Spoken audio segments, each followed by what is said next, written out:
Alors je lis Vaishma Yitro, le Mechilta, Ma Shemira Shama Uba.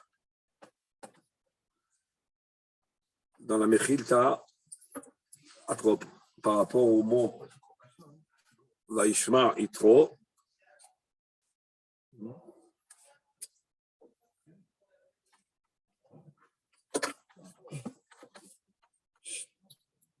prenez la fenêtre là.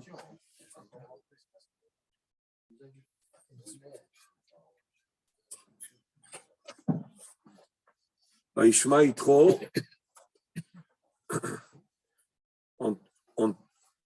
Yitro a entendu, et à ce sujet, Rashi aussi nous ramène la Mechilta, mais il la présente un peu différemment. Vaishma Yitro, Mechilta, Mechilta, c'est le commentaire des Tanaïm sur Sefer Shemot, le commentaire halachique, essentiellement sur le Sefer Shemot. Oui, ça fait partie des Midrashim les plus anciens, hein, mais c'est en général plus halachique. La Mechilta, le Sifra, le Sifré, c'est des commentaires halachiques, mais il y a évidemment quelques Midrashim qui sont d'ordre de Haggadah. Et Mechilta, Mashmia, Shama Uba. Quand on ramène une Mechilta, c'est comme aussi on ramène une Braïta hein, dans la Gemara. Donc c'est force de loi, force dans un enseignement qui est très, très d'origine. Mechilta, Mashmia, Shama Uba. S'interroge la Mechilta, qu'est-ce qu'il a entendu? Et pas seulement qu'est-ce qu'il a entendu, Ma Shemia Shama Uba. Et ce Uba là, il est très important, parce que qu'est-ce qu'il a entendu? Alors, la Torah nous dit qu'est-ce qu'il a entendu. Vaishma Yitro, Choten Kohen Midian, Choten Moshe, Et Kol Asher Asa Hashem, le Moshe ou les Israël, Amo qui Hotzi Hashem et Israël Mitzrayim. Alors, qu'est-ce qu'il a besoin de poser comme question? C'est écrit qu'il a tout entendu. Il a entendu tout ce que Hashem a fait à Moshe à Israël. Donc, s'il a tout entendu, qu'est-ce que la Mechilta demande? Ma chez moi, Shama Uba, mais le Passouk lui-même te dit qu'est-ce qu'il va Ishma, il faut à Kol. Alors, non. Alors, la réponse est Ma chez moi, Shama Uba. Pas qu'est-ce qu'il a entendu. On ne parle pas d'information maintenant. Mais là, quelle est la chose dans toute cette information, dans toutes ces informations qu'il a entendues, qui l'a fait venir? Et dans la Gemara Maseret Zvachim Kuftet Zayin, il y a écrit plus que ça. Ma chez moi, Shama Uba, Venit Gayer. C'est-à-dire, quelle était la chose qui a fait le déclic, qui a déclenché en lui l'adhésion à Am Israël, le fait de s'intégrer en Am Israël. Donc, la question des Chachamim ici, et les Tanaïm vont répondre, chacun va proposer son approche, c'est de déterminer quel est le fait, quel est l'événement, quelle est l'influence divine, quelle est la manifestation de la providence qui a effectué un changement et une métamorphose en lui. Azma, chez moi, Shama Uba, on parle maintenant de quel est l'événement qu'il a entendu, qu'il a transformé, qu'il a métamorphosé. Et là, on peut entendre beaucoup de choses qui sont même des fois merakshot, Shadam mitpael, comment dire, il est mitpael, il est remué, il est bouleversé, ou il est sensibilisé, disons. Mais être sensibilisé n'est pas toujours quelque chose qui va me transformer. Et là, ce qui nous intéresse à nous, c'est pas ce que Yitro entend chez lui à la maison, à la radio ou par des messagers, de ce qui se passe, où il a entendu réellement aussi, on entendait. Ce n'est pas simplement ce qu'il a entendu, mais parmi tout ce qu'il a entendu, quelle a été la chose qui a réellement suscité en lui la transformation, la métamorphose. Et ça, c'est un point important. On l'avait traité, on l'a même écrit, ça, vous l'avez dans le livre, d'ailleurs, vous pouvez le voir dans la paracha de cette semaine. Et on va toucher ces points-là, mais en insistant sur d'autres messages. Alors, Vaishma Yitro b'mechilta ma shemi'a shama uba milchemet Amalek divrei Rabbi Yoshua. Rabbi Elazar Amodai Omer Matan Torah shama uba. Rabbi Eliezer Omer Kriyat Yamsuf shama uba. Donc, trois avis. D'après l'avis, le premier avis qui est ramené ici, c'est Rabbi Yoshua qui nous dit que c'est la Milchemet Amalek qu'il a entendu. Donc, on a un remes dans le nom du Tana Yoshua, puisque la Milchemet Amalek, elle a été dirigée par Yoshua bin Nun. Et en réalité, c'est d'après ce que dit la Gemara dans Masechet, et même la Mechilta elle-même, que c'est en réalité l'événement le dernier. Donc, Rabbi Yoshua, lui, il considère que c'est ça qui fait bouger, c'est ça qui fait remuer Yitro, parce que c'est le dernier événement, c'est à cette suite de cet événement qu'il arrive, du point de vue du temps, dans le déroulement des choses. Rabbi Elazar Amodai Omer Matan Torah Shama. Rabbi Elazar Amodai, encore un remez Modai, c'est le savoir. Donc lui, il dit que c'est Matan Torah qu'il a entendu. Évidemment, ce Rabbi Elazar Amodai pense que Yitro est arrivé chez Moshe après Matan Torah. Pour avoir entendu Matan Torah et est venu, ça veut dire qu'en réalité, la venue de Yitro était après Matan Torah. Et pas comme Rashi. Rashi, il ramène les deux avis dans le long de son commentaire. Mais Rashi, ici, ne ramène pas cet avis.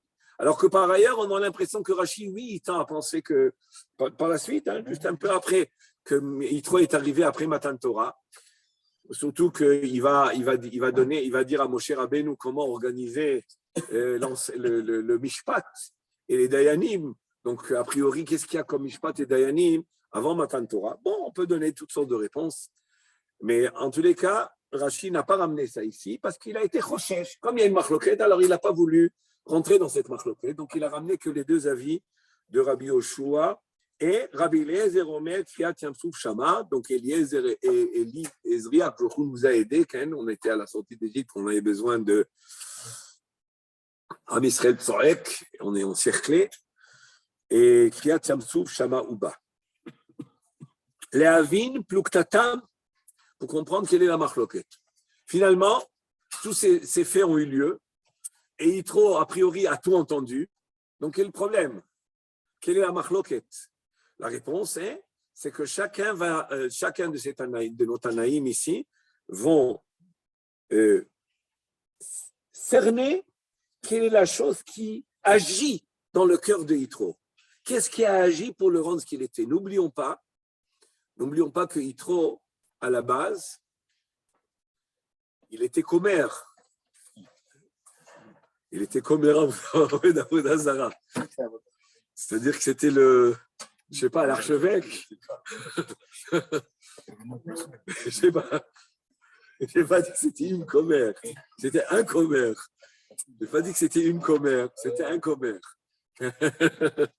En tous les cas, il était le chef, il était le Kohen de Avodah Zara. C'est écrit Meforach dans le Midrash. Et c'est écrit Meforach aussi dans le Midrash Rabat dans Shemot, que Yitro, il a fait toute la Avodah Zara. Il a fréquenté toutes, il les a toutes connues.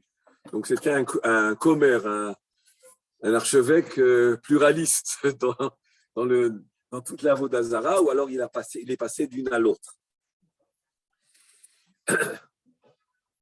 Ça veut dire que quand il a fait toute la Avodah Zara, c'est pas simplement comme des fois on voit Yitro qui est assis dans son bureau comme un théologue qui réfléchit à tous les concepts d'idolâtrie et qu'il les analyse et puis finalement il les refute.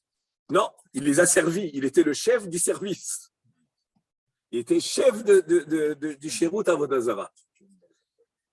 Et comment, et Moshe Rabbeinu nous dit le Midrash, comment Akadosh Baruch Hu, Moshe Rabbeinu qui se sauve, où est-ce qu'il est guidé Mina Shamayim de trouver un refuge?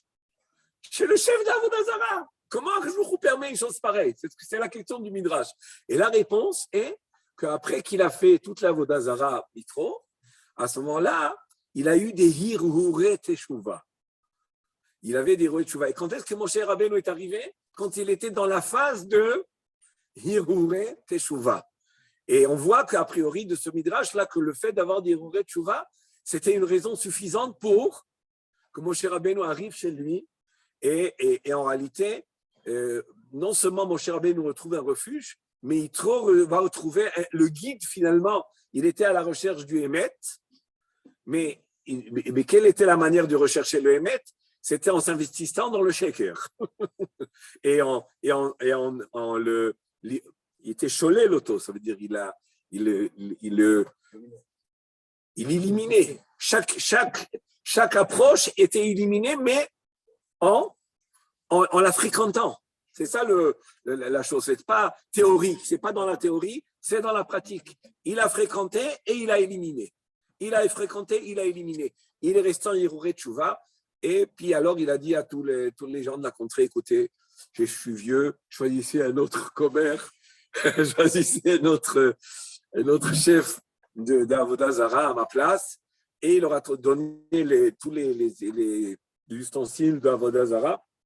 Eux, ils ont compris, ou il leur a presque dit clairement que, bon, c'est fini, j'abandonne tout Avodah Zarah. Et donc, ils l'ont excommunié, ils ont fait le nidouille. Et comme on connaît, après ça, avec les filles de Yitro.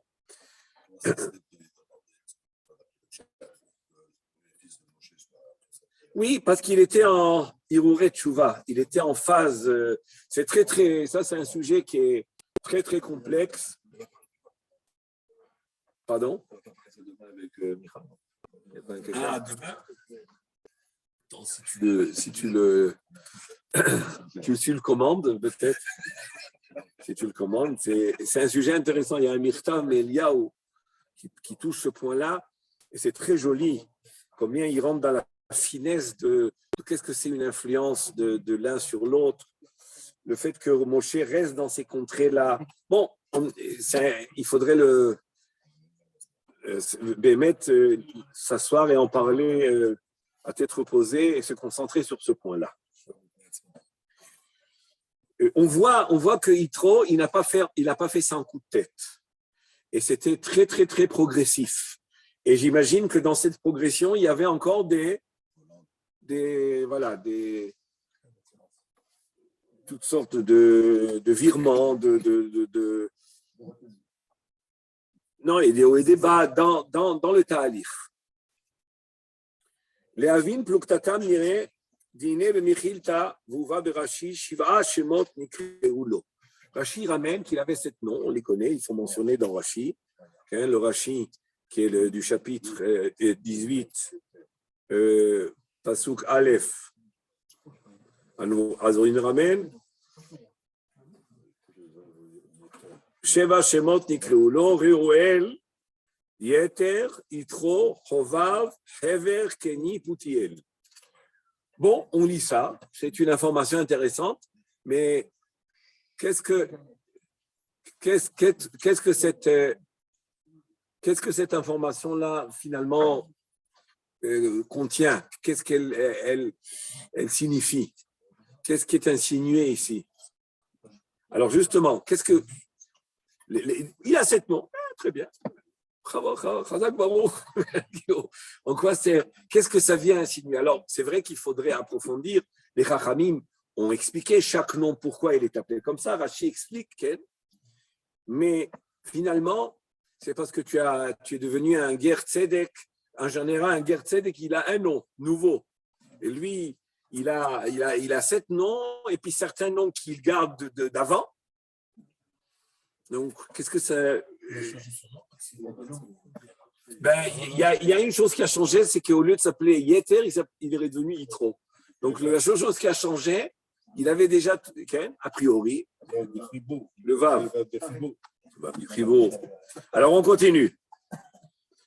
Veuva berashi shiva shemot nikreulo veyadua mikidve arizal de Yitro ou mishoresh kaim. Alors, quand on parle de 7 noms, on va parler, comme il va l'expliquer par la suite, de 7 caractères, de 7 vertus.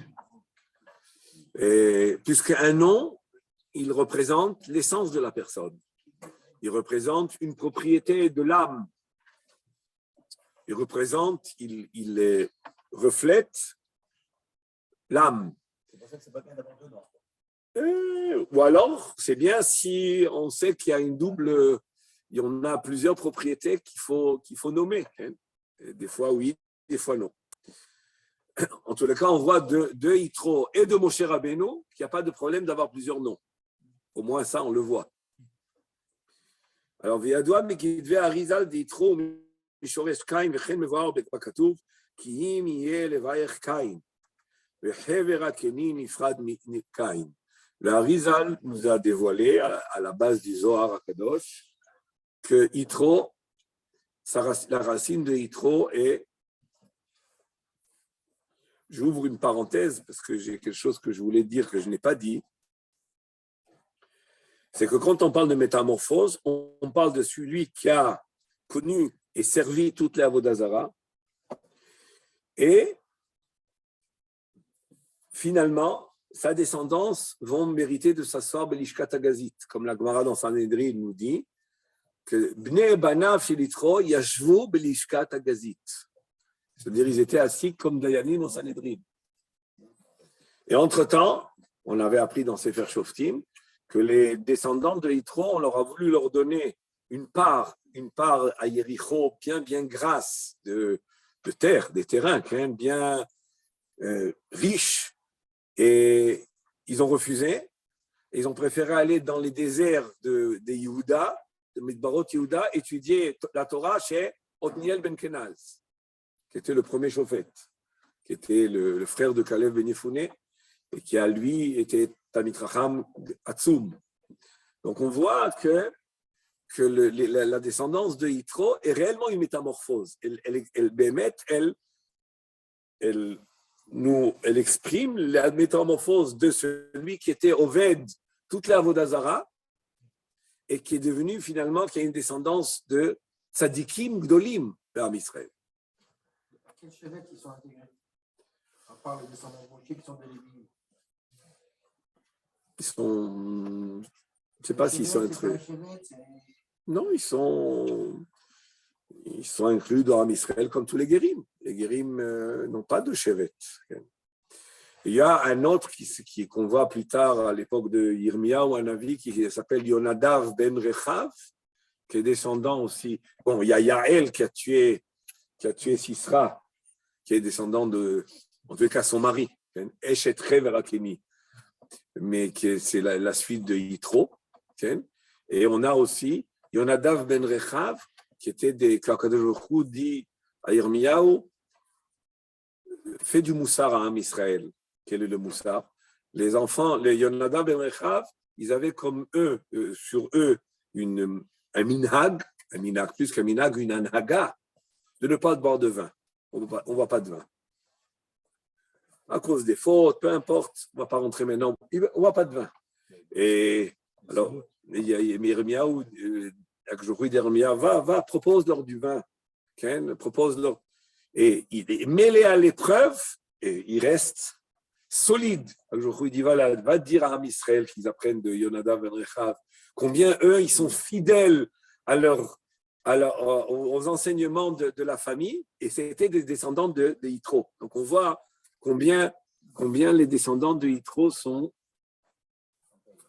béhémeth, intègres. Ils sont aussi solides. On voit Yitro, la solidité de Yitro. La solidité de Yitro, c'est que, par exemple, quand il trouve le Hémet, il fait face à tout le monde.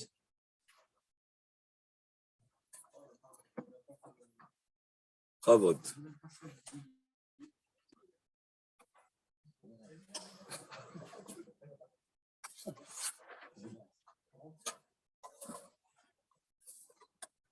Ah. Qu'est-ce qu'il y a? Rabbi Ilan? רבי אילן? כן הרב שומע אותי? כן, אבל לא רואים על המסך את ה... רואים. מה? רואים. רואים, בסדר, אצלי לא רואים, בסדר.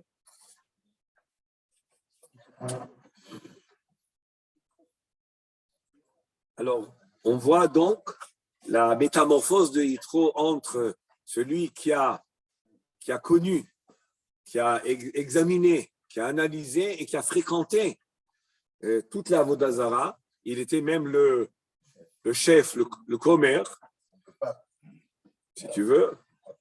Et de lui, il y a une descendance de ceux qui vont être assis au Sanhédrin. Donc, il y a eu une métamorphose. Et la question des Tanaïm était, qu'est-ce qui a déclenché cette métamorphose-là? C'est pas qu'est-ce qu'il a entendu du point de vue informatif. Ma chez moi, Shama Uba, qu'est-ce qu'il a entendu? Kriyat Yamsouf, Milchem et Amalek, Matan Torah. C'est pas l'informatif. C'est pas l'aspect informatif d'avoir qu'est-ce qu'il a entendu, les Hadashot, les Korot, les Meoraot. Et là, parmi tous ces faits-là, quel a été le fait qui a déclenché en lui cette métamorphose qui est Béhémet extrême, c'est-à-dire d'un extrême à l'autre, qui a été progressif, comme j'ai dit tout à l'heure à M. Belaïch, qui a été progressif. Ce n'était pas un coup de tête, ce n'était pas un enthousiasme fou, mais c'était sûr. C'était doucement, mais sûr. Qu'est-ce qu'il a fait? Alors on voit, Rabbi Yoshua nous dit que c'était Milchemet Amalek. Rabbi Elazar Modaï nous dit que c'est le Matan Torah. Et Rabbi Eliezer nous dit c'est Kriyat Yamsouf. Et nous, on veut comprendre, et comme je disais au Chaverim au début du Shiur, que dans la parashat, dans le livre du Shem Mishmuel qui est sorti en français, vous aurez là-bas un commentaire qu'on avait étudié dans le Shiur ici, qui est très, très, très intéressant sur l'explication de cette marloquette-là au niveau de quelle est la chose qui agit dans le fond et qui transforme et qui métamorphose. C'est très, très, très intéressant de savoir qu'est-ce qui a agi sur Yitro pour le rendre aussi tzaddik et toute sa descendance jusqu'au Khurban Baït Rishon. J'ai donné l'exemple de Yonadav ben Rechav. C'est une descendance de tous. Et il y a elle qui a tué Sisra aussi, qui est mariée à... Donc on voit la grandeur de celui qui recherche la vérité et qui la trouve. Et c'est pour ça que la vérité, elle arrive chez lui à la maison. Elle arrive par excellence. C'est Moshe Rabbeinu qui est la vérité, qui est le Emet. Moshe Emet, Vetorato Emet, elle arrive chez celui qui recherche le Emet à fond. Mais il recherche un Emet pas d'une manière, pas par une réflexion conceptuelle uniquement, mais aussi par la pratique, par l'essai, mais avec beaucoup, beaucoup de sincérité pour refuter tout cela. Non, c'était avant. Mais il y avait déjà, encore une fois, mon cher Rabbeinu, Hachem, il était déjà Navi avant d'arriver à cette révélation du puissant ardent. Le Séné, c'est le summum de la révélation, ce n'est pas le début, c'est le summum. Donc je continue. Il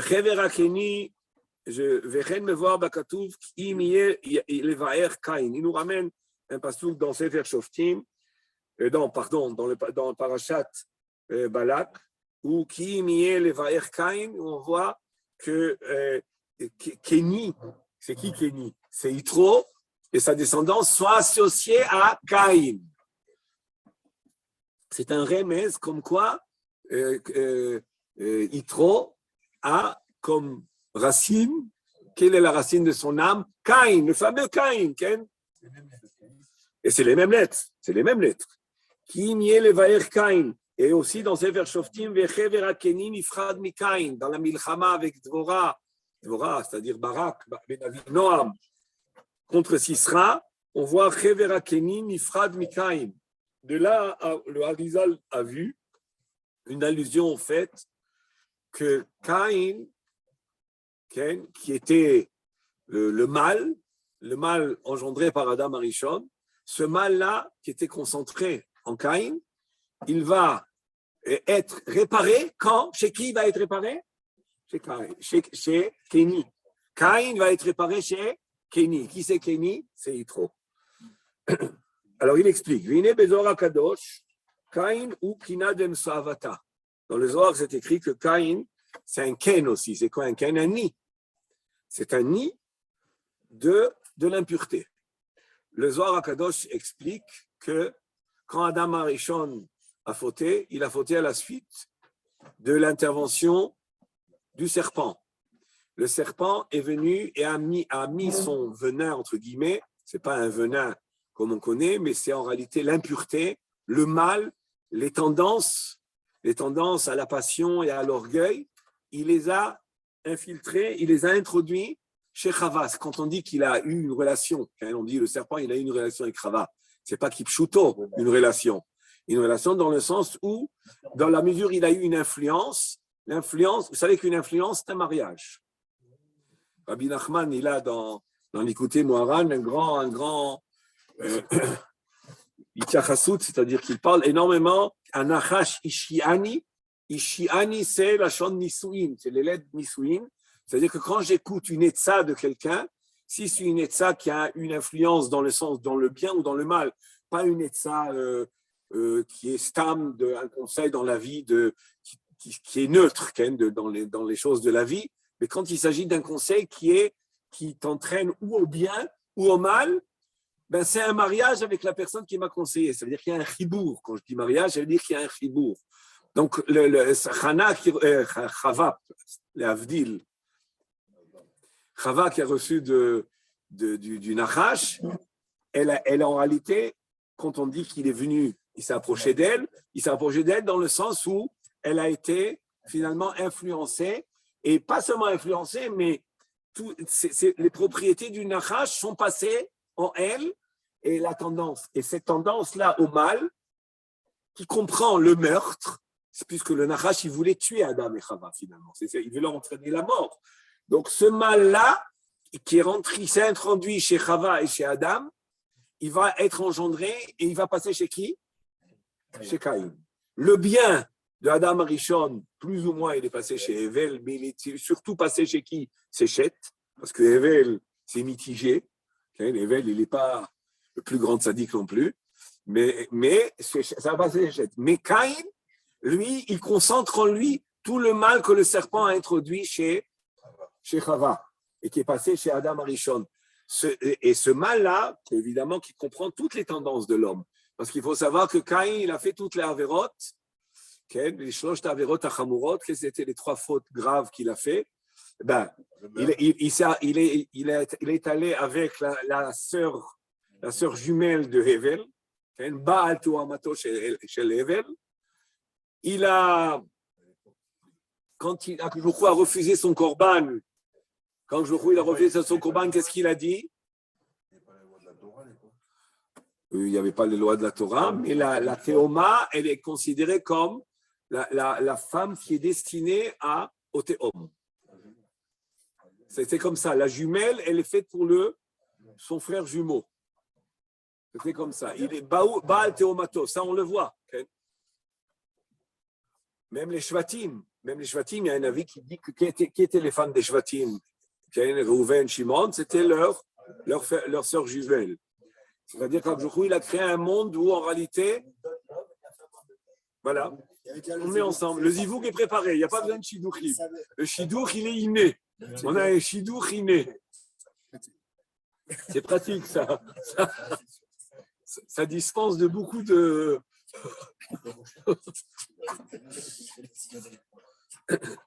Et donc ce mal-là de Caïn, donc il s'exprime par les avérotes qu'il a fait, Gilou Yarayot, c'est-à-dire la femme qui est destinée à Hevel, à Théoma, Shfichut Damim, bon, il a tué son frère, et Avodazara, où, quand il a refusé son korban, le Midrash nous dit, qu'est-ce qu'il a dit?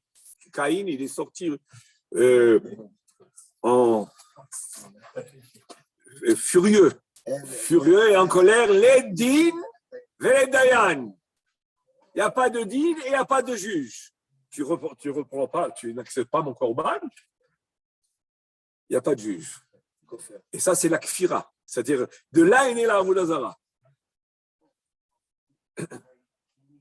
Alors, c'est pour cela que Caïn, il est, je vous explique le Zohar, Caïn ou Kina de Mesahavuta. C'est quoi Kina de Mesahavuta? Le nid de l'impureté. C'est quoi le nid de l'impureté? Ça veut dire que c'est tout le mal s'est focalisé en lui, s'est concentré en lui.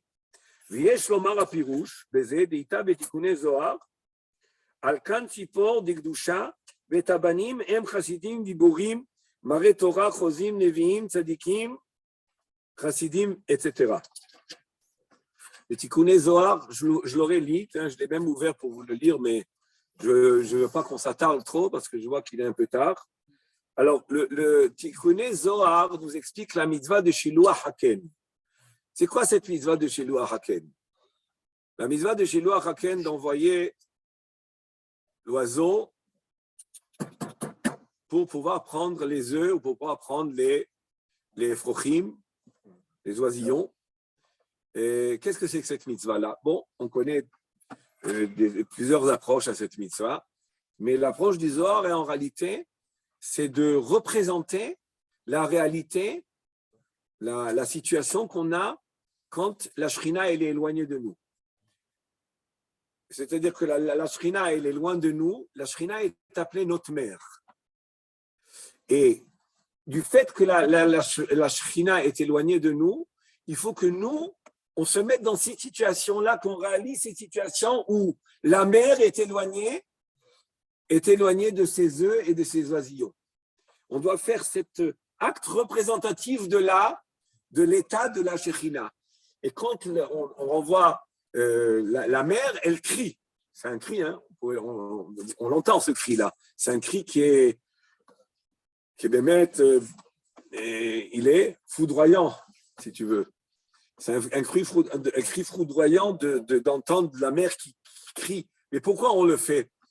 Pour que la mère d'en haut, notre mère d'en haut, elle crie de se sentir éloignée de ses enfants. Que la Shekhinah, on veut entraîner ce que la Shekhinah, c'est pour ça que le Zohar dit que la mitzvah de Shiluach Haken, elle provoque la Géoula, elle renforce le ta'alir de la Géoula. C'est un petit peu l'inverse de ce qu'on a l'habitude de comprendre. On fait ça par Rahmanout en général. Et là, c'est un petit peu l'air de dire non, on veut provoquer le cri chez la mère, on fait par Rahmanout de ne pas prendre des œufs devant la maman. Mais en réalité, en l'éloignant comme ça, on l'a fait crier et en réalité, on l'a fait souffrir. Mais c'est une souffrance qui est agréée par Hachem. Pourquoi? Parce qu'en réalité, on va substituer cette souffrance-là de la mère à la Shrina et on va provoquer la Shrina ressentir l'éloignement de ses enfants et ainsi vouloir revenir. Le cri c'est un cri de désir de revenir. Bon, en tous les cas, c'est qui les enfants là-bas? Le Zohar va expliquer que les enfants ici, c'est qui? C'est les sept sphirotes que nous avons parce que la mère, c'est la Bina. Et les sept sphirotes, c'est Chesed, Gvura, Tiferet, Netzach, Hod, Yesod. Et parmi Am Israël, il y a des Neshamot qui sont dérivés de ces sept sphirotes-là. Il y a des sphirotes il y a des Neshamot qui sont dérivés de la sphira de Chesed. C'est quoi? C'est qui ces gens-là? C'est qui ces Bnei Israël-là? C'est les Chassidim. Ils sont appelés Chesed. C'est quoi Chassidim? Chassidim, ici, on ne parle pas de la notion Chassidim. On parle de quel Chassidim? De quel Chassidim on parle? On parle de gens qui sont Ezeu Chassid, Amitrasedim, Kono. Qui est ce qu'on appelle Chassid? Celui qui fait toujours, pas uniquement qu'il est obligé de faire, mais il fait l'ifnim mishurat adim, il fait behidour, il donne aussi bien Ben Adam la Chaveron que Ben Adam la Makom. Il vient juste à l'heure, il quitte juste à l'heure, il avance, il revient, il tarde, dans l'étude, dans la tefila, dans tout. Ça, c'est le chassid. Il fait les choses avec les mitzvot avec hidour. Je donne un exemple. Giborim, c'est quoi des giborim? C'est ceux qui ont Ezeu Gibor, Akovesh et Yitzro. Mare Torah, c'est quoi Mare Torah? Là, le Zohar énumère toutes les sortes d'enfants, toutes les sortes de propriétés qu'il y a. Dans Israël, c'est des neshamot différentes. Les chassidim, les giborim. Mare Torah, c'est la Tiferet. Tiferet, c'est Torah. C'est-à-dire les Tamidei Chachamim, ceux qui sont investis dans l'étude. Chozim, Netzach Ve'ot, c'est les autres sphérot qui de là sont dérivés les neshamot des Nevi'im. Chozim, c'est ceux qui des voyants dans le sens positif. Nevi'im, Tzadikim, ceux qui, la Midat HaYesod, c'est qui sont tzadikim. C'est quoi les tzadikim? C'est ceux qui sont très kadosh et qui s'éloignent de tout ce qui est Bgam Brit HaKodesh. Tous ceux qui s'éloignent de tout souillure du Brit Kodesh, etc. Donc, on va pas, je ne vous ai pas lu tout le Zohar, il est très intéressant en lui-même, ce Tikkun Zohar, qui nous énumère toutes les sortes de Bnei Israël qu'on a, toutes les sortes d'enfants qu'on a, Béam Israël, et chacun a le droit d'appartenir à une de ces catégories, messieurs.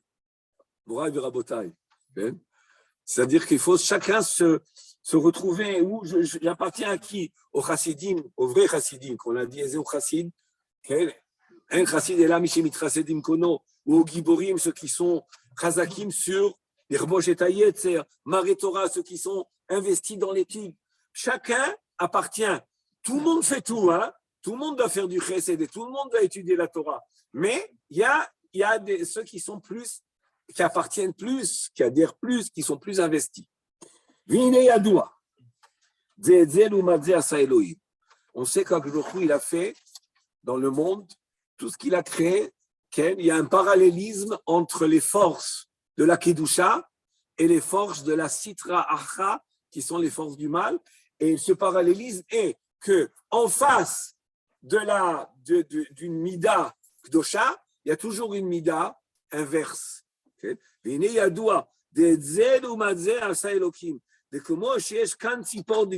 la même manière qu'il y a un nid de Tzipor de Kedusha où se trouvent là-bas des Banim et des Ephrochim. Le Zohar va faire la différence entre Betsim, Ephrochim et Banim. Ils disent que Betsim, c'est ceux qui étudient, entre autres, c'est ceux qui étudient que le Mikra, c'est-à-dire le Torah Nevim Tuvim. Ephrochim, c'est ceux qui étudient la Mishnah. Et Banim, c'est ceux qui étudient la Kabbalah. Shalach et Abanim, l'Otikachaem à la Banim. Vous verrez là-bas, si ça vous intéresse de regarder, de consulter le Zohar. Ce qu'il veut nous dire ici maintenant, c'est de la même manière qu'il y a des propriétés, des vertus dans la Kedusha, et toutes les vertus qu'il y a dans le monde rentrent dans les 7 sphirotes, ou dans les 6 sphirotes, il y en a 10, mais on parle des 6 sphirotes qui sont autour de la Tiferet. Ainsi, il y en a dans le parallèle dans la Toum'a. Ve'ainu, kolel mikol sheva midot haraot, ainu sheva kitot arshaim lumat sheva kitot tzadikim, c'est-à-dire qu'il y a parmi les tzadikim, dans le Tov, il y a exactement les midot inverses. C'est-à-dire, si on a celui qui sont. Et le chassid, c'est quoi dans la Kedusha? C'est celui qui il se contente pas il se limite pas à son devoir, mais dans le mal aussi, il y a des gens qui sont mauvais, mais ils vont aller jusqu'au bout. Ils vont aller jusqu'au bout. C'est-à-dire qu'ils vont pas faire ce que le Yetzer se contente de faire. Ils vont développer le mal. Ça, c'est dans l'inverse du chesed. Et ainsi, l'inverse de la gvura. Il y a ceux qui sont mitgabrim à l'Yetzer et il y en a qui sont mitgabrim sur les créatures, etc. Viesh Lomar. Maintenant, pourquoi il nous a fait cette introduction-là? Pour nous dire, Viesh Lomar, Al-Kain, Shayubo, Beatzmo, Kola, Sheva, Midot, Araot, Yachad. Kain, à l'origine, Kain qui a pris le mal, Kain qui a engendré, Kain qui a reçu tout le mal de Adam Arishon, il avait les 7 midot, parce que dans le mal, il y a plusieurs propriétés, plusieurs aspects. Hein? Ça va ensemble. Ça commence par Chava. Il pouvait s'introduire à travers Chava et arriver chez Adam. Il ne pouvait pas aller chez Adam Arishon directement. Il y a il y a une distance trop grande entre les deux. Mais une fois qu'il est rentré chez Chava, alors Chava, elle est proche de Adam, ça peut passer. C'est le nid de l'impureté. Il comprend toutes les 7 forces d'impureté. Shubetzmo ayakan sipor diklipa shebo nigbetsu bau yachat kol kochot hara. Vitro shaya mishoresh kain. Vitro qui avait comme racine la racine de l'âme de Yitro, c'est qui? Kain. Ayubo kol amidot haraot ha'elu. Donc il est né Yitro avec toutes ces midot de Kain. Vezeu shamru chazal le Mechilta. C'est ce qu'ils ont dit chazal dans la Mechilta. Shelo inyach avodah zara, shelo avada. Qu'est-ce que c'est que ça? Même un Oved avodah zara, il va faire toutes les avodot zarot. C'est rare ça. Pourquoi? Parce qu'un homme qui est Oved avodah zara, il va suivre l'avodah zara qui correspond à sa tendance. Mais comme Yitro, il avait toutes les tendances du mal, comme il avait toutes les tendances du mal qui sont 7, okay, donc il a été entraîné à toutes les sortes de avodah zara. D'inyan avodah zara ou kochot pratim. C'est quoi l'avodah zara? C'est au lieu de croire en l'unité divine qui comprend toutes les forces, c'est de s'attacher à des forces particulières. Kochot pratim. C'est quoi l'avodah zara? L'avodah zara, c'est vouloir s'attacher à une force supérieure. Mais je crois qu'il y a plusieurs forces supérieures dans le monde et j'en choisis une qui me correspond. Mais nous, qu'est-ce qu'on croit? On croit que toutes les forces, en réalité, il y a un Koach Elyon qui les fait agir et qui est le maître. Et la avodah zara, c'est de suivre des kochot pratim. V'ta'utam shel avodah zara ita shayu rotzim lehamshich kochot mikorot el. Il voulait, chacun choisit et tant une force, entraîné par une force particulière. Zemi kochavze, vezemi kochavze. Chacun, il choisit son étoile, il choisit sa force. Veitro, c'est-à-dire que faut comprendre, les Ovdei avodah zara, c'était pas des imbéciles. C'était pas des imbéciles. C'était des grands théologues qui recherchaient des forces supérieures qui dirigent le monde, qui font agir. Mais dans le monde, on voit que de la même manière qu'il n'y a plus beaucoup de lois dans la nature, donc il y a beaucoup de force. Donc, je veux me rapprocher d'une force, je veux servir une force que je vais faire agir à mon avantage. En général, c'est ça qu'ils recherchaient d'ailleurs. Ils recherchaient l'avantage, mais pas le devoir. Okay? Mais nous, Am Israël, nous a choisi. Pourquoi? Parce qu'Avraham Avinu, okay, pas seulement Avraham Avinu, même Shem, mais Avraham Avinu, il a proclamé cela qu'en réalité, toutes les forces, c'est vrai, il y a beaucoup de forces dans le monde, mais elles sont toutes incluses dans une forme, dans un Koach Elyon qui les fait agir, qui les manipule, qui les... Yitro, Shaya Aklal Mikol Amidot Araot, Yitro, comprenez toutes les forces. Tu peux mettre... Yitro, Shaya,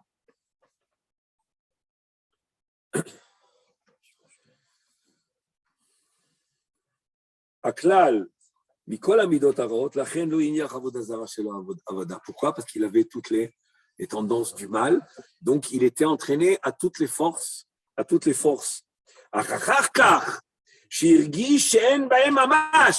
Quand il a ressenti trop qu'il n'y avait pas mamash, c'est-à-dire quoi? Qu'il n'y avait pas une vérité absolue. Elles sont des forces relatives. Vous comprenez? Qu'est-ce qu'il faut comprendre? Qu'est-ce qu'il a compris? Que c'est des forces. Bien sûr, c'est des forces. Mais est-ce que c'est des forces relatives ou des forces absolues? C'est des forces relatives et dépendantes. Et ça, il fallait le comprendre à son époque. C'est même aujourd'hui, pas tout le monde le comprend. Et de comprendre que ces forces-là, c'est vrai, mais c'est des forces relatives et dépendantes. Quand il a compris ça,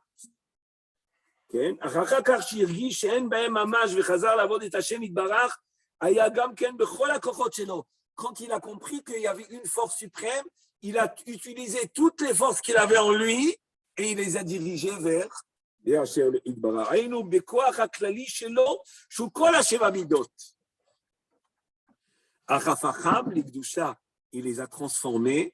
les a transformés en Kedusha. C'est-à-dire lui, il comprenait maintenant tous les sept tzadikim qu'on a énumérés. Vous vous rappelez? Chassidim, Giborim, Mare Torah, Chozim, Nevi'im, Tzadikim, elles sont l'inverse des 7 forces du mal. Donc lui, quand il les a orientés vers le bien, il est devenu un tzadik qui comprend toutes les sortes des tzadikim qu'on a énumérés dans le Tikkun Zohar. והיה חסיד וגם גיבור, והיינו שכל המידות הטובות היו אצלו יחד בעצם, ולכן היה לו 7 שמות. C'est pour cela qu'il avait 7 noms. Qu'est-ce que ça nous intéresse à nous de savoir quel nom on lui a donné? Il a un nom, il a un nom, il a un nom. Bon, pour ça, pour ça, pour ça. Non, les noms, qu'est-ce que le nom exprime? La maout. C'est quoi la maout? Le nom exprime l'essence de la personne. ולכן היו לו 7 שמות. בעניין שם מורה על עצם ומהות. Le nom indique, qu'est-ce que le nom fait? Le nom indique עצם, c'est-à-dire l'essence de la personne. עצם ומהות הדבר, כמו שכתוב, ויקרא האדם שמות. Où est-ce qu'on a vu que le nom, c'est l'essence de la chose? Alors, il a donné à Adam Arishon, a donné des noms à tous les animaux. Pourquoi qu'est-ce qu'il y a d'extraordinaire? X, Y, Z. Pourquoi j'ai besoin maintenant de Adam Arishon de donner des noms aux animaux? Et comme Adam Arishon, il a perçu la nature et les propriétés et l'essence de chaque animal, il a pu donner un nom qui correspond, qui qualifie l'animal. C'est-à-dire quand on dit Arié, quand on dit Dov, quand on dit Tzvi, quand on dit Namer, quand on dit tous ces noms-là, Bardelas, tous ces noms, il exprime la maout de la chose. Donc maintenant, si on dit que Yitro, il a 7 noms, qu'est-ce qu'on veut dire par là? Qu'il a 7 qualités, qu'il a 7 propriétés du Tov, qui sont l'inverse les 7 Kochotara. ויקרא אדם שמות שהיה מתבונן על מהות הדבר וקורא אותו בשמו שם הראוי למהות ההיא. ויתרו שהיה ככל 7 כיתות הצדיקים, יתרו qui avait en lui tous les 7, על כן יש לו 7 שמות לעומת 7 המהויות שבו, qui correspondent aux 7 essence, si on peut dire comme ça. On ne peut pas avoir cette essence, peut-être, mais c'est Sheva Maouyot Shebo. ובזה נוכל להבין הטעם שלא היה נמצא זיווג למשה רבנו אצל ישראל, רק אצל יתרו. Pourquoi Moshe Rabbeinu ne trouve sa femme que chez Yitro? Pourquoi il ne trouve sa femme que chez Yitro? Et que Moshe Aya Yitro Klali, de la même manière que Yitro, il était un homme qui était Klali. C'est quoi Klali? Qui comprenait toutes les tendances du bien. Et il a concentré en lui toutes les tendances du bien. Toutes les sortes de Bnei Israël, il avait en lui.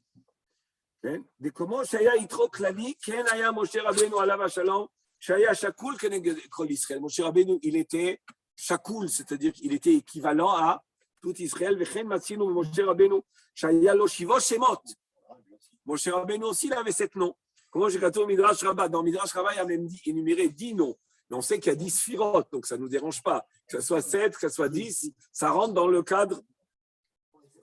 Dans le Midrash Rabbah Vaikra, ils sont énumérés les noms de Moshe, mais même dans la Gemara Masechet Megillah.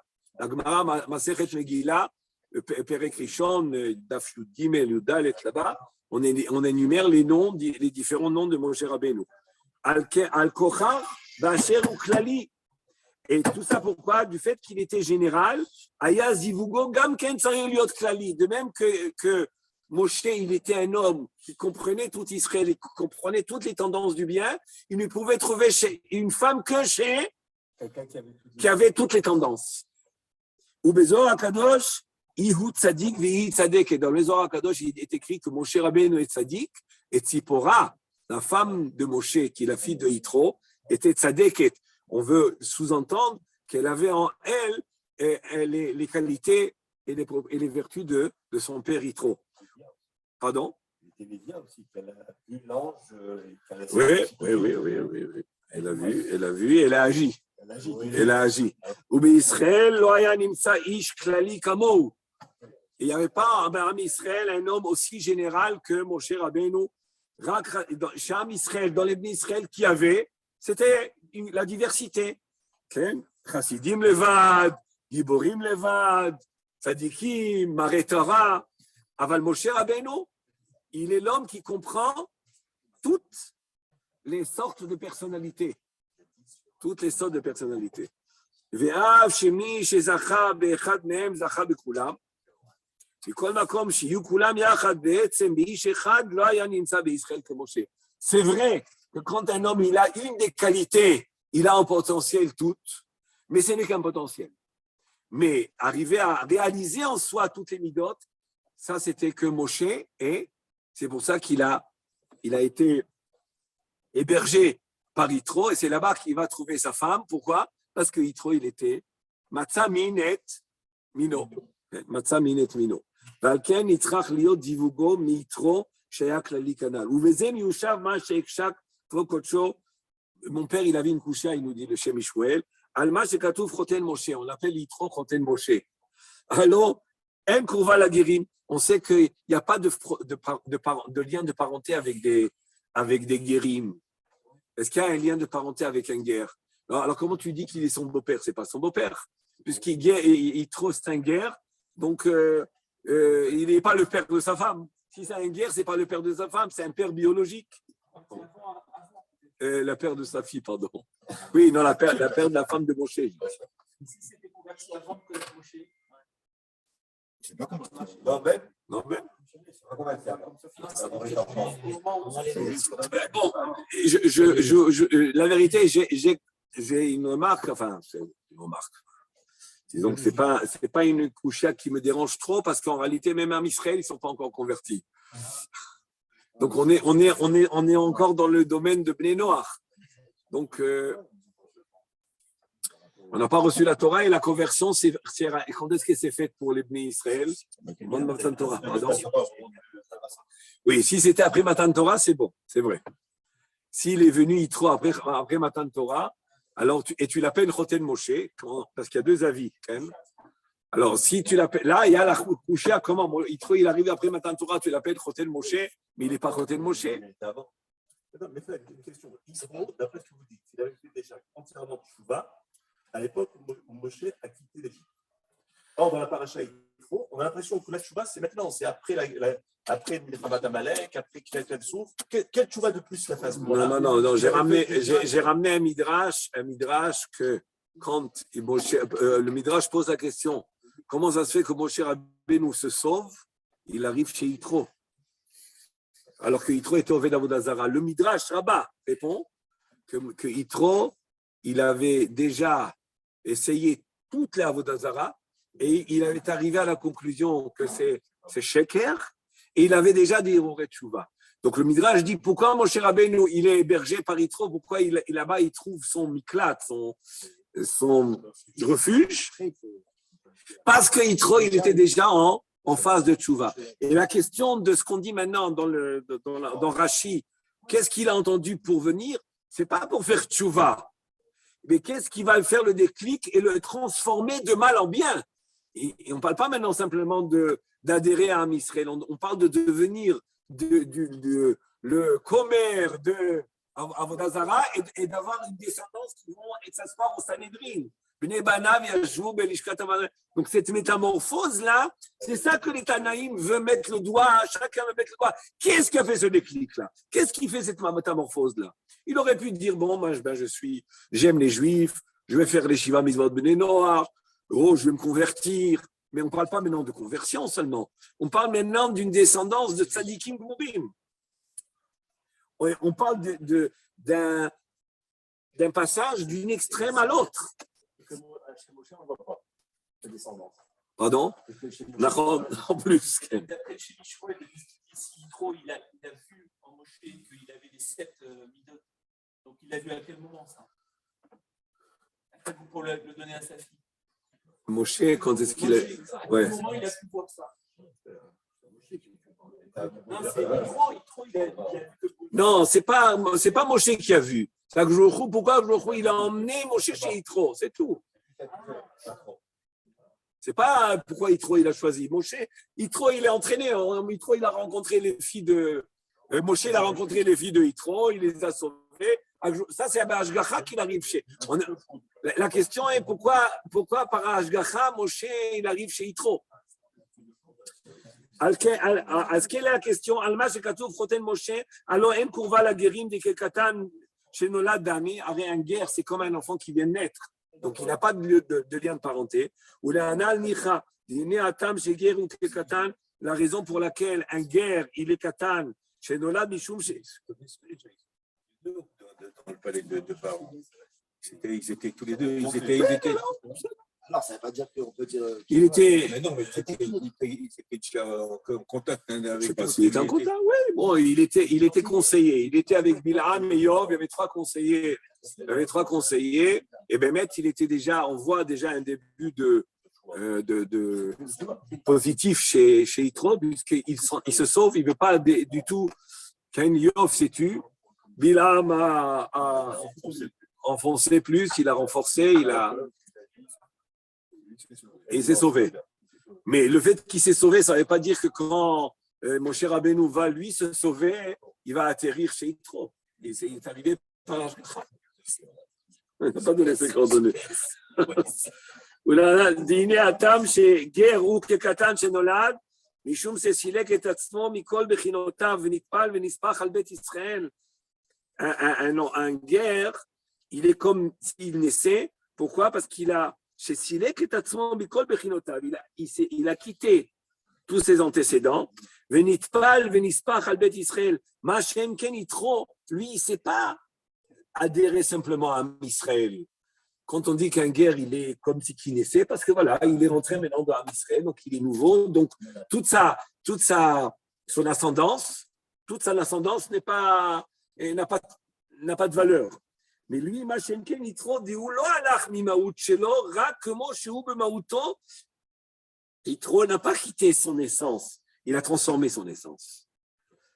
Machem ken Yitro, d'où lo alach mimaout shelo, rak kemo shehu b'maouto, lakach akol v'afachol ikdusha. C'est quand un homme il adhère à Israël, et par le fait qu'il rentre dans Israël, il devient juif. Bon, alors on ne peut pas considérer les antécédents familiaux.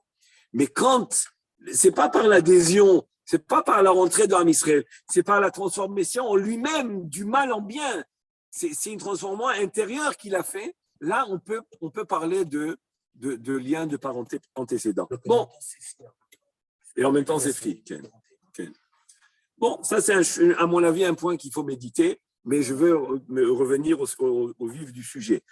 Mais avant de passer au vif du sujet, il va faire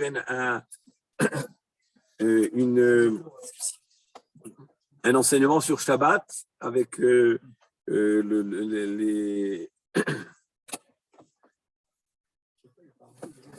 à la suite de son introduction. Derrière Zéouinyan Shabbat. Le Shabbat, il tchouva, Kanoda. Qu'est-ce que c'est Shabbat? C'est tchouva. Aval en tchouva chez Shabbat comme kol yemei tchouva. La tchouva de Shabbat, c'est pas une tchouva comme les yemei tchouva, c'est-à-dire des jours de pénitence qu'on appelle. Des kol yemei tchouva, libo nishbar, un homme. Des kol yemei tchouva, libo nishbar bekirbo. Un homme quand il fait tchouva dans les périodes de tchouva, son cœur se brise. Nishbar bekirbo, vetzarir le marer ou tzagev, velikroa basar me'atzmo, il doit se morfondre, il doit se briser le cœur, il doit se soumettre à Hachem. Ça, c'est le travail de la tchouva. Comment j'ai katav Rambam bilchot tchouva, midarkei tchouva liot hashav tzoek. Quel est le comportement d'un baal tchouva? Comment il doit se comporter quand il fait tchouva? Liot hashav tzoek tamid, il crie à Hachem, il implore Hachem, befri betachanunim. Mais Shabbat, on n'a pas le droit de faire tchouva de cette manière. Le Shabbat, il ne faut pas avoir le cœur brisé. Le Shabbat, il ne faut pas avoir la souffrance du regret des fautes. Alors quoi? Le Shabbat, safrin, afaktin, betelin ou jvitin, comme on dit dans le chant de Azamer Bishvachim, que le Shabbat, les cris, afaktin et les douleurs, betelin ou jvitin, ils sont annulés. Il n'y a pas un Shabbat, tout ça. Alors de quel Shabbat tu parles le Shabbat? Achaïnianou, la tchouva de Shabbat, c'est quoi? C'est mettre toutes les forces qu'on utilise dans les jours de la semaine, chez l'Atzmo, qu'on les utilise toute la semaine, et la Kedusha. C'est-à-dire, la tchouva de Shabbat, c'est quoi? En réalité, c'est toutes les forces utilisées en semaine, okay? Je les oriente le Shabbat vers la Kedusha. Et la reine, b'chol makom shel Ketuvah, shmirat Shabbat, toujours quand il y a écrit dans la Torah Shmirat Shabbat, la Torah, elle commence en nous disant Shesh et yamim ta'aseh melachtecha. D'elechaora eno mouvan. Achu ka'amur le'achnis ha'kochot mishesh et yamei ha'maaseh shebinyane olam hazeh el kedushat ha'Shabbat. C'est-à-dire d'introduire toutes nos forces qu'on a utilisées dans la semaine pour agir, pour faire ce qu'on a fait, et de les mettre dans. C'est ça la tchouva de Shabbat. La tchouva de Shabbat, c'est pas une notion de prise de cheshbon nefesh, okay? De faire cheshbon nefesh, c'est-à-dire de faire un Prise de conscience. Prise de conscience, il y a un autre nom, cheshbon nefesh, introspection. Okay? C'est pas ça le Shabbat. Le Shabbat, on fait pas ni vidouille, ni charata, même pas cheshbon nefesh. Mais toutes les forces qu'on a dans la semaine, qu'on utilise dans la semaine pour affronter le mal, eh bien, le Shabbat, on va les orienter pour se délecter du bien, c'est-à-dire se délecter de tout ce qui est positif, le Shabbat. Mais ata, le fait un mot chez Yitro, aya ish klali. Maintenant qu'on a compris que Yitro c'était un homme général, mouvan shulo aya nitpael midavar prati leitorer velavo lamin ou leodot be'avdut Hashem itbarach. On comprend qu'un homme qui avait toutes les forces du bien, qu'est-ce qui va chez lui agir? Qu'est-ce qui va chez lui agir pour arriver à se métamorphoser entièrement? C'est que la vo ou la min l'odot ba'adut Hashem, c'est pas des petites forces particulières. Par exemple, nulle part est écrit que les Eser Makot, c'est ça qui a ramené Yitro à la tchouva. Il a entendu les Eser Makot, bien sûr, on le dit, il a tout entendu. Eh bien, on ne voit pas que aucun des avis des Tanaïm qu'on vient de dire maintenant a dit les Eser Makot, Makat Bechorot, ça l'a complètement transformé. Non. Pourquoi? Parce qu'il fallait une manifestation générale, une manifestation d'Hachem qui est générale pour pouvoir sensibiliser un homme général, un homme qui comprend toutes les tendances. Et si et une force qui est particulière, qui se révèle à travers les Eser Makot, n'est pas suffisante pour agir sur lui.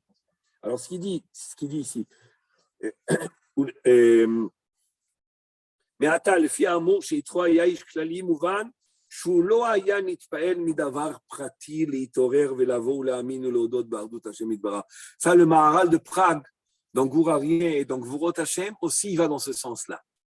C'est-à-dire qu'il fallait, Yitro, il avait besoin d'une manifestation divine qui est fondamentale, qui est fondamentale et suffisamment absolue pour pouvoir agir sur lui cette métamorphose-là. Il avait déjà les dispositions, bien sûr, on parle de quelqu'un qui a déjà orienté les sept du mal, mais pour pouvoir que cette transformation se fait pas simplement comme, voilà, il va devenir un bon juif, il va devenir un bon converti. C'est pas ça. Il va quitter Caïn et devenir Yitro. C'est ça qu'on parle. On ne parle pas maintenant qu'il va se convertir. Bon, ça y est, il est sensibilisé. Ça, tout ce qu'il a vu, ça suffisait. Il fallait quelque chose de poignant, de puissant pour pouvoir. Et la chose puissante devait être quelque chose qui est une intervention divine générale et pas particulière. Dam, Sfardea, Kinim. Et en quoi Kirat Yamsou, c'est plus fort que ça? On va voir. C'est ce qu'il veut parler. Ou les quarts, on continue.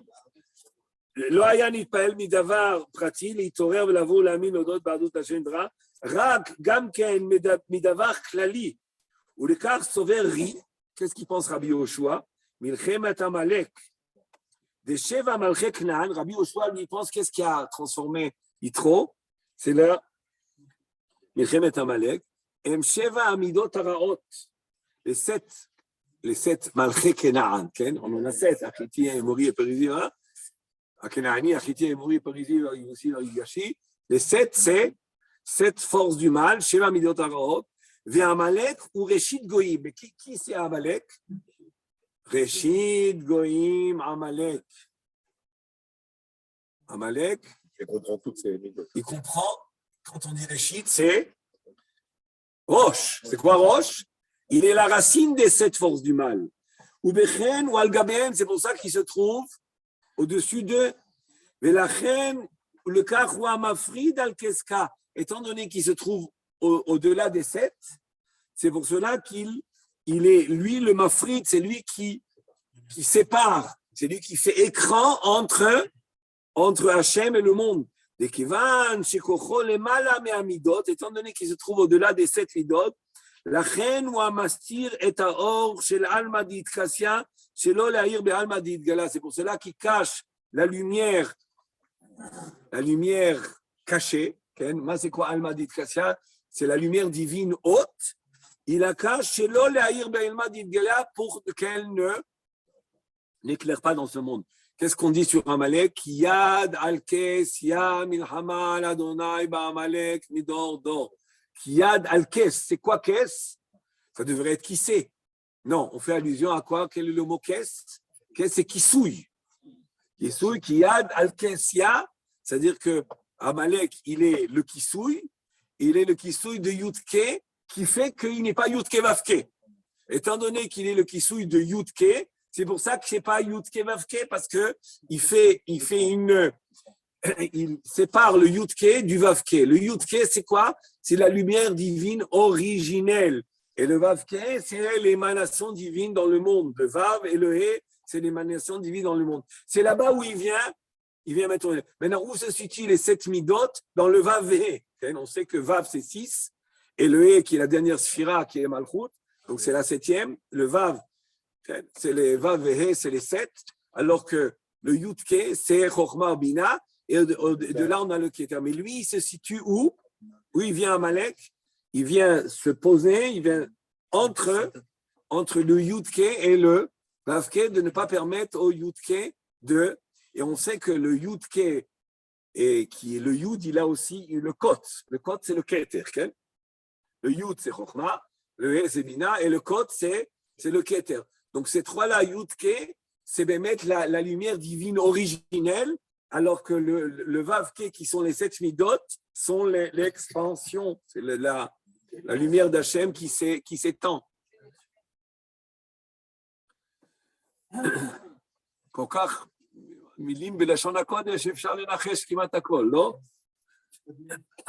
אז אני חוזר, ולכן הוא המפחיד על כס יד, כיוון שכוחו למעלה מהמידות, לכן הוא המסתיר את האור של אלמא דאיטקסיה, שלא להאיר באלמא דאיטגליה, ומובן שהמנצח את עמלק. Donc on comprend maintenant que celui qui va vaincre Amalek, al korkach ou koach aklali, shememenu mistaef akol, puisque lui c'est Réchit.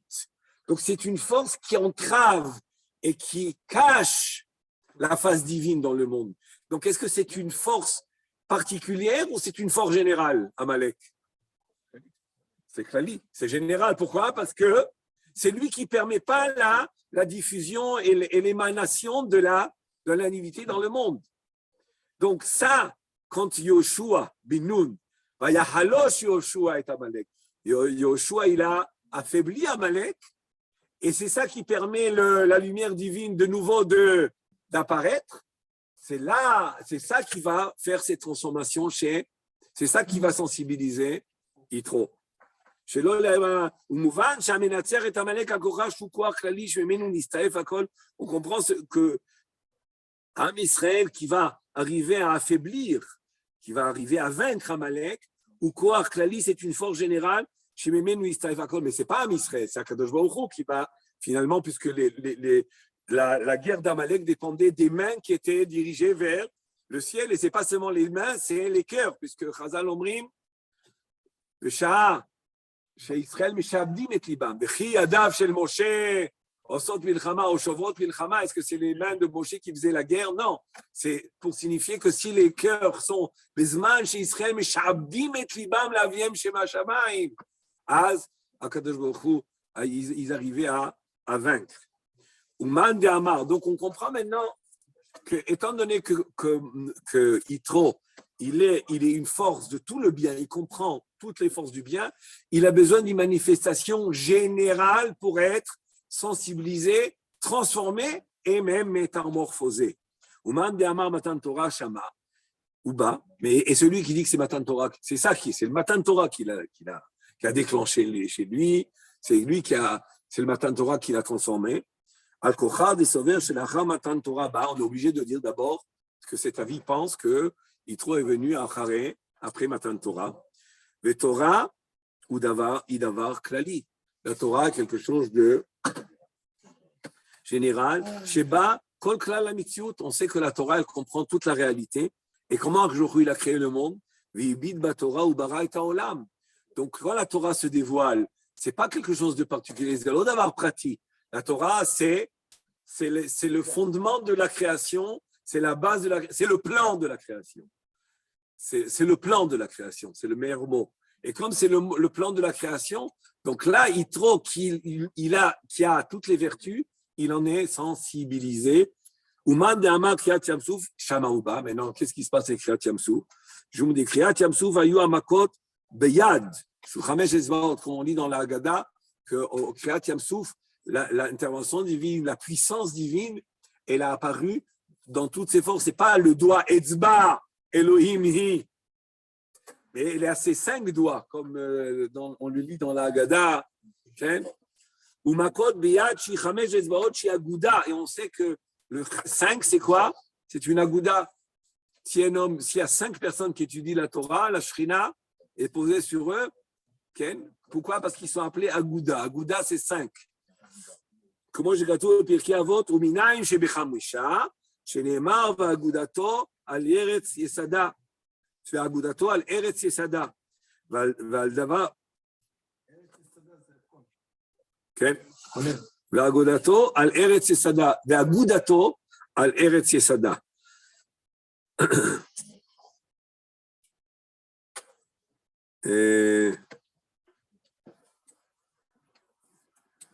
Ve'od Omer Ani Be'ema, je dis, il veut rajouter autre chose de chez Meshouel, qui milchemet Amalek qui beketer. La milchema d'Amalek, elle rejoint le keter. Pourquoi? Parce qu'en réalité, Réchit, c'est Roche. Et Roche, ça arrive jusqu'au keter. Ça veut dire quoi, ça arrive au keter? Il faut comprendre. C'est que Amalek, sa force, elle va jusqu'à l'origine du dévoilement divin dans le monde. C'est pas simplement, il dérange pas simplement le dévoilement divin sur terre.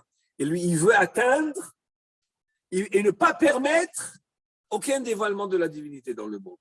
Donc, et comme le dévoilement de la divinité dans le monde, il commence par la sphira de Keter, qui est la sphira, qui est la mida originelle, c'est pour ça qu'on peut considérer que Amalek, lui, qui milchet Amalek, il beketer shu reshit. C'est encore plus haut. C'est encore plus haut. Précédemment, qu'est-ce qu'il a dit? Que c'était entre les 7 et les 3. Entre les 7 et les 2. Mais là, il veut dire que ça arrive jusqu'au Keter. Qui milchem et Amalek, il beketer shu reshit. Vezé, nitziach le reshit goïm. Akadosh Baruch Hu, Am Israël a vaincu Reshit Goïm, qui est celui qui voulait cacher même l'origine de la divinité dans le monde. La minim et la malchinim. Comment on termine la bracha? Baruch ata Hashem Elokeinu shover oevim umachnia minim umachnia zedim. Comment on ponctue le Shem Havaya dans la bracha de Birkat Hazedim? Birkat Aminim, comment on ponctue? C'est Kamatz. Le Yud Ke Vav Ke, il y a un Kamatz. Dans certains Sidurim, dans beaucoup, surtout chez les Sfaradim, chaque Shem Hashem de chaque bracha de la Hamida a une ponctuation différente. Est-ce que vous l'avez remarqué?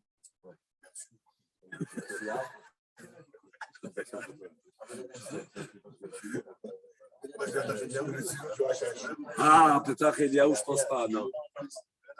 Mais non, on parle des. Non. Et on sait que chaque ponctuation correspond à une sphira. Alors, quel est le kamatz? C'est quelle sphira? Le keter. Et au milieu de la Hamida, nous avons la bracha de la minim et la malchinim qui est Atachonen, c'est avec quoi? Avec Patach. C'est quoi Patach? Chokhmah. Ashivenu avinu Torah terra, c'est avec Tsere. Le Shem Havaya, il est avec Tsere. C'est quoi? C'est Bina. Etc.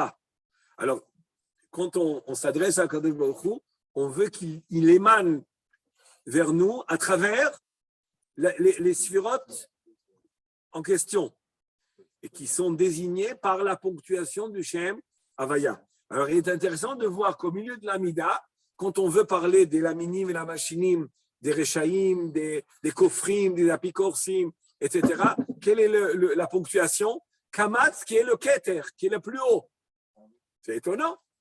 Et la réponse, on la comprend maintenant. Veyadoua, d'Avia, d'Avaya, de Birkat Aminim, ou Bekamatz, ou Beketer Kanoda, ou Vamit Palelim, ou Malchut Arish'a, Mehera, Teaker, ou Kshaber, ou Tchalem, Tachniem, c'est qui?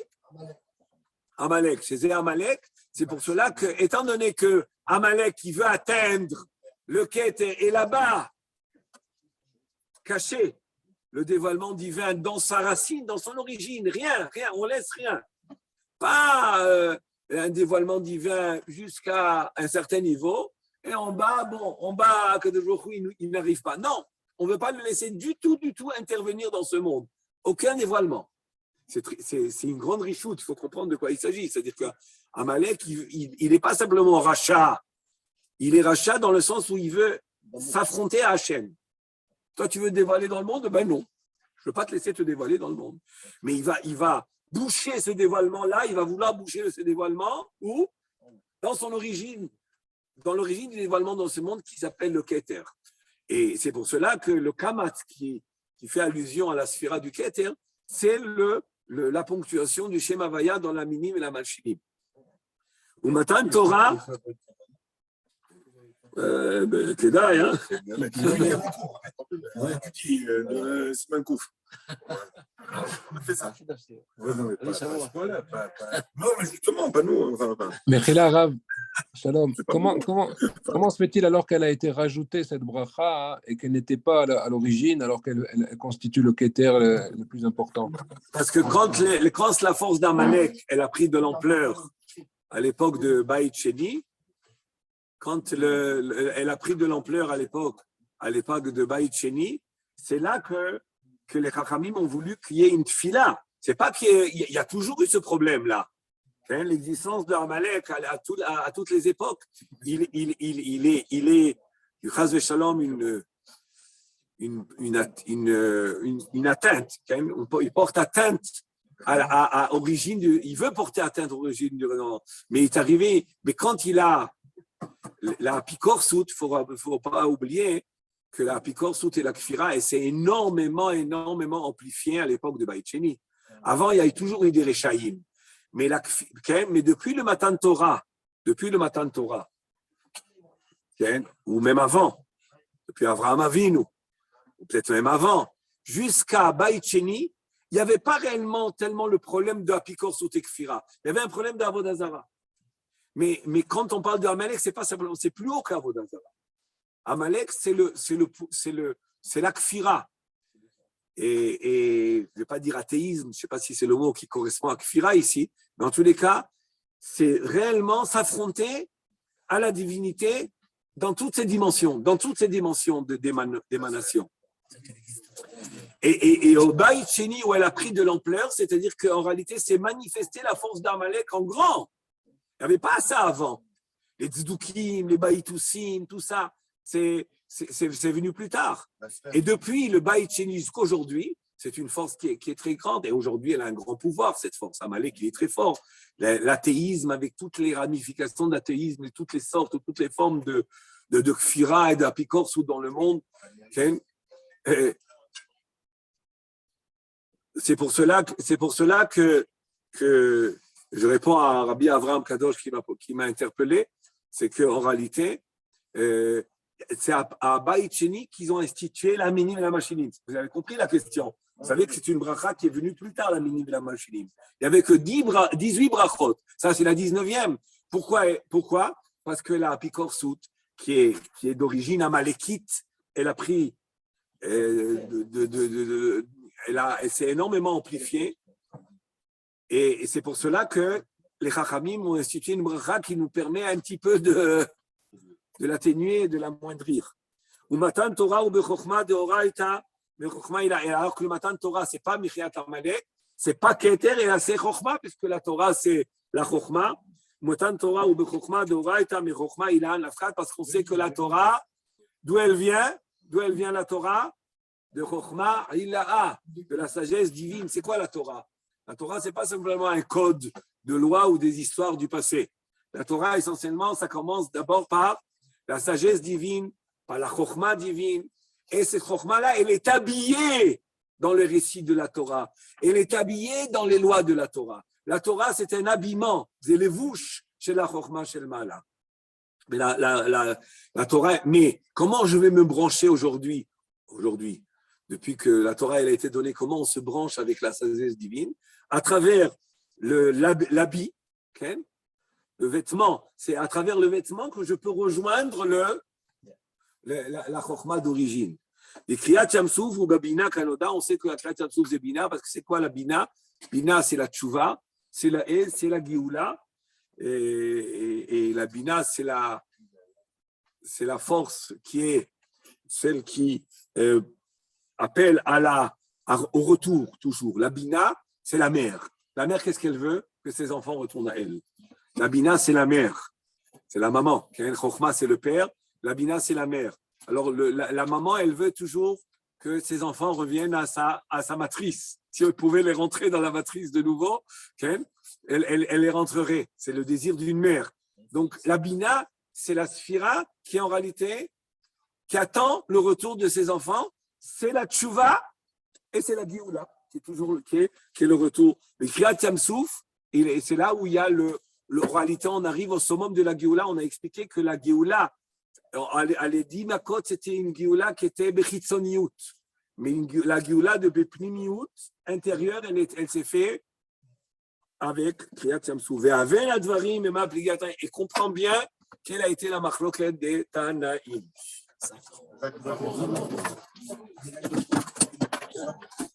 תודה רבה, שבת שלום.